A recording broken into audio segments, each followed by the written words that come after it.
আসসালামু আলাইকুম দর্শক বন্ধুরা,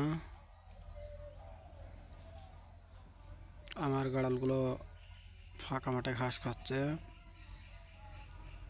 আমার গাড়ালগুলোকে আমি আবারও লোম কাটতে শুরু করেছি। তো অনেক গাড়ালের আমি লোম কেটে ফেলেছি। তো এই গাড়ালের লোমগুলো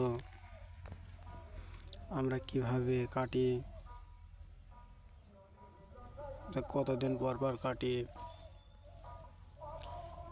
এই গাড়ালের লোম কাটলে আমাদের কি কি সুবিধা হয় সেগুলো নিয়ে একটি ভিডিও বানাচ্ছি।